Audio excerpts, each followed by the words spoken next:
Factory, dream factory, dream factory.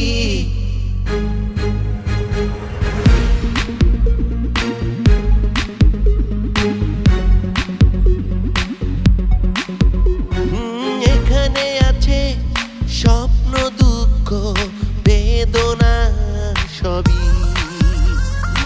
এখানে আছে স্বপ্ন, দুঃখ, বেদনা সবই। আইকে আবি, আইকে আবি। এখানে আছে আনন্দ, দ্বন্দ্ব, ভালোবাসা সবই। Dream factory, dream factory, dream factory.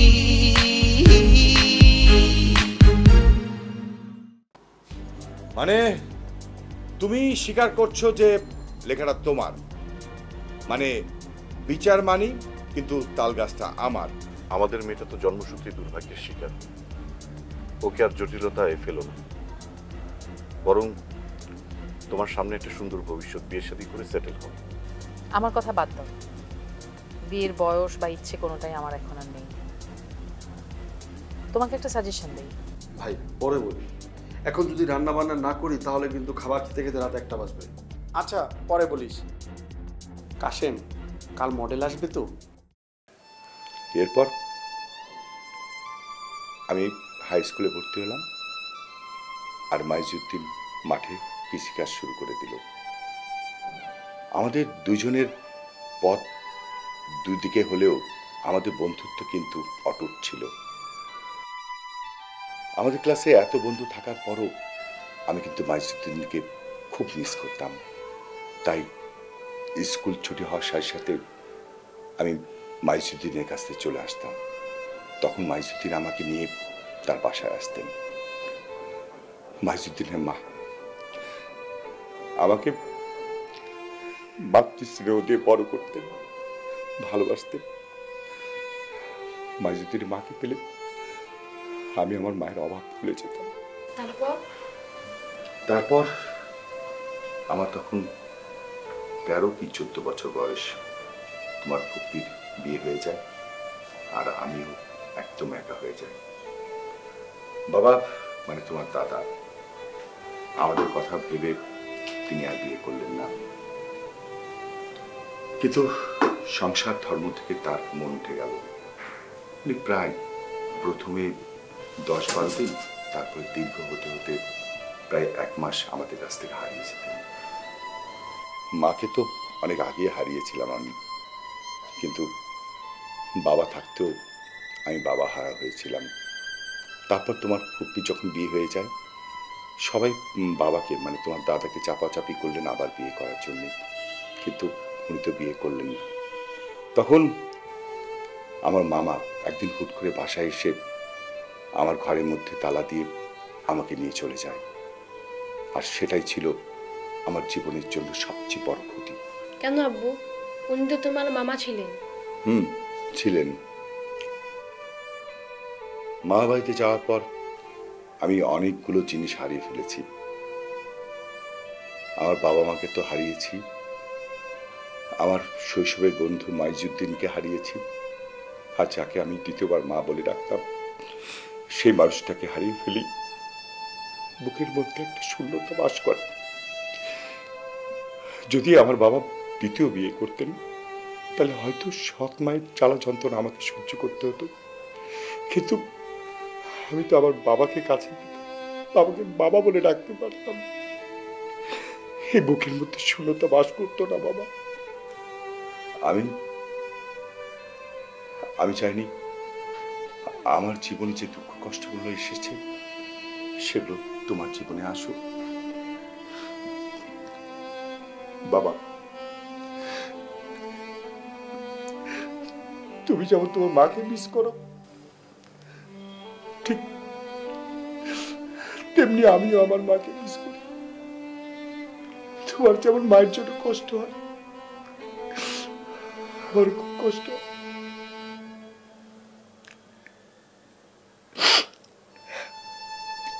হ্যাঁ, আমি জানি বাবা, মাইজুদ্দিন মাঝে মধ্যে আমার সাথে খারাপ ব্যবহার করে, কিন্তু সেটা আমার কাছে খারাপ লাগে না, কারণ ও আমার বন্ধু। ওর ঋণ পরিশোধযোগ্য না। সবসময় ভাবি যে মাইজুদ্দিন আমার সাথে যে খারাপ ব্যবহারটা করে এটা ওর স্বভাব।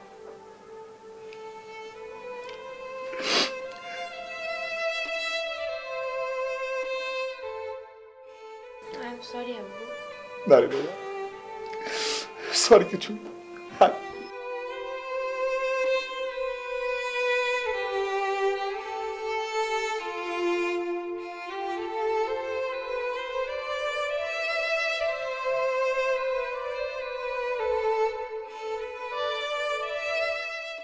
এই অপারেশনের নাম হবে অপারেশন মডেল হান্টিং 2021.1। নামটা বড় কিন্তু চমৎকার। অপারেশন লুনা 2021.1 হইলে আরো চমৎকার হইতো, কারণ মডেলের নাম তো লুনা। আরে বোকা, কারণ নাম দেওয়া যাবে না, because it is a secret operation. কারণ নাম ব্যবহার করার অর্থ কোনো ক্লু ফেলে যাওয়া। রাইট। শোন, আমাদের সকলের নামও পাল্টে অন্য নামে ডাকতে হবে। আমি একটা সুন্দর নেম কোড তৈরি করে ফেলেছি। আমি আলফা 1, কাশেম আলফা 2, সিয়াম আলফা 3। ইয়েস, বড় থেকে ছোট। কিন্তু এখানে ভুল নামে ডাকলে আমাদের এই মিশন একদম বেস্তে যেতে পারে, ভন্ডুল হয়ে যাবে, বুঝতে পারছিস? So be careful everybody. আচ্ছা আলফা 1 ভাই, আমরা অপারেশন কিভাবে শুরু করব আর কিভাবে শেষ করব? শুধু alpha 1, no bye brother, okay? Now listen. Alpha 3, তুমি মাইজুদ্দিন কাকাকে ভুংবাং বুঝিয়ে কোথাও নিয়ে যাবা, সেখানে অন্তত 1 ঘন্টা যাতে কাটাতে পারো। আর এর ফাঁকে আমরা মডেলকে নিয়ে অফিসে উঠে পড়বো। আলফা 1, মানে আমি মাইজুদ্দিন কাকাকে কোথায় নিয়ে যাব? আলফা 3, এটা তোর বুদ্ধি বিবেচনার উপর নির্ভর করে। তুই খাওয়াইতে নিয়ে যেতে পারিস। খরচা আছে। তাছাড়া আজকে সন্ধ্যায় আমার সঙ্গে মানে তার একটা রেশারেশি বিচার আচার হলো, সে কি আমার সঙ্গে যেতে চাইবে? কাজটা খুবই কঠিন। খরচা দেওয়া হবে, রুবি দারোয়ানকে লোভের টোপ ফেলে কাজ সারতে হবে। আলফা 2, তুই মডেলকে নিয়ে 100 গজের আশেপাশে থাকবি। আলফা 1, আমি গেটের সামনে অপেক্ষা করব। যখনই আমি ফোন দিব তুই সোজা মডেলকে নিয়ে অফিসে চলে আসবি। বুঝছস? বুঝছি। ক্লিয়ার? জি ক্লিয়ার। আমরা পরস্পরের সাথে কিভাবে কমিউনিকেট করব? কেন, over the smartphone, messenger, WhatsApp, Viber. Clear? Yes sir. আর মডেল যখন চলে আসবে তাকে সুন্দর সুন্দর এই যে ড্রেস শাড়ি পরে ক্রোমায় ফেলে তাকে ছবি উঠাবি।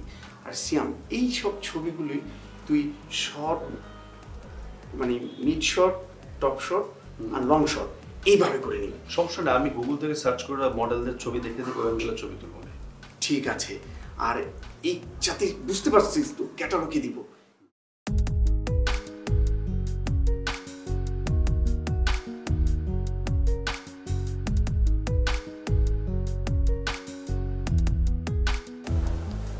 আপনি কি তার ঘুমায় পড়ছেন?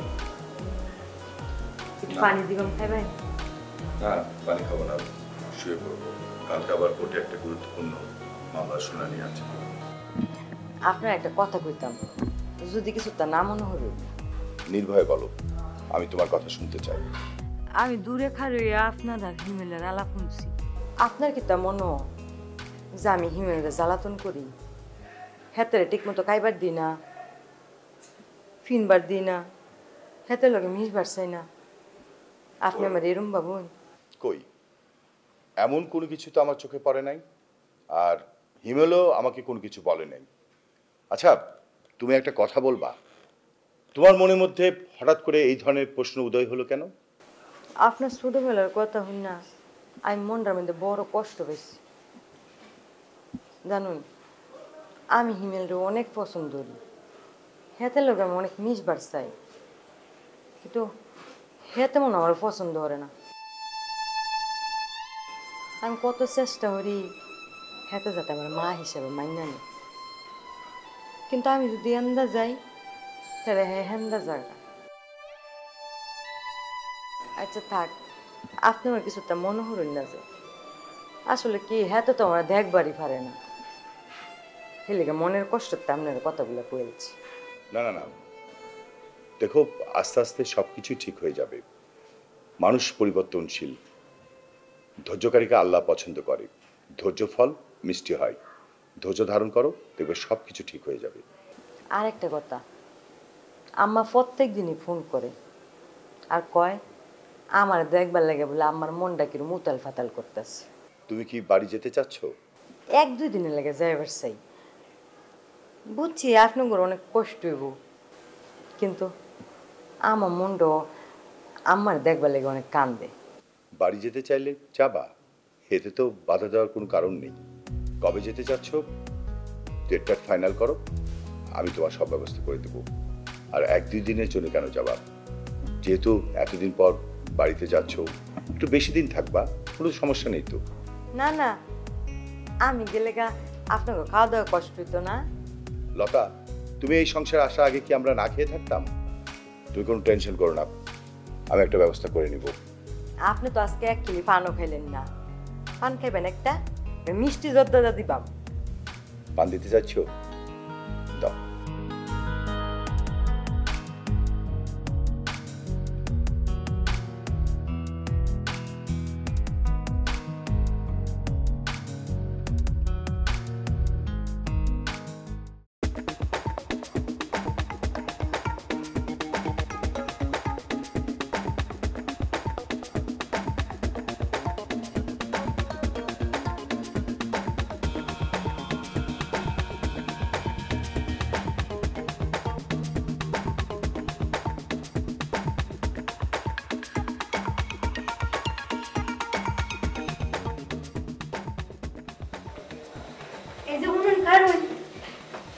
কি হয়েছে?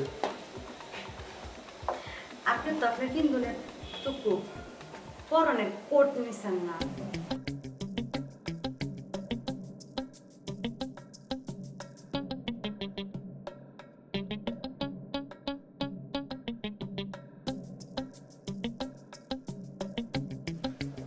আসসালামু আলাইকুম। অফিসে যাচ্ছেন? না, অফিসিয়াল ড্রেস পরে পার্কে হাওয়া খেতে যাচ্ছি। যাবে আমার সাথে? আঙ্কেল, হাওয়া তো খাওয়া যায় না। বুঝবো কোথাকার? আমি কোথায় যাচ্ছি সেটা তোমার জানার প্রয়োজন নেই। তুমি যেখানে যাচ্ছিলে যাও, ভাগো।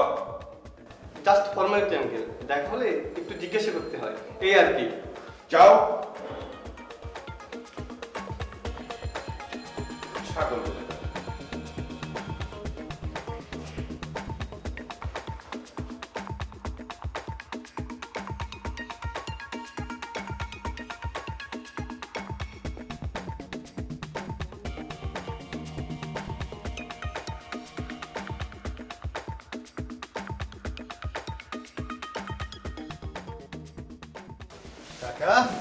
আবার কোন কাটা গায়ে দুনিয়ার সেটা দিতে আইছো? আমার একটা কাজ করে দিতে প্লিজ, না করবেন না। শোনো বাজান, আমি তোমাকে কোনো কামের আগে পিছে কোনো হানেই নাই, মুই ব্যস্ত আছি, যাও। দেখেন কাকা, আমার সাথে গেলে কিন্তু আপনারই লাভ হইব, বুঝছেন? লাভ?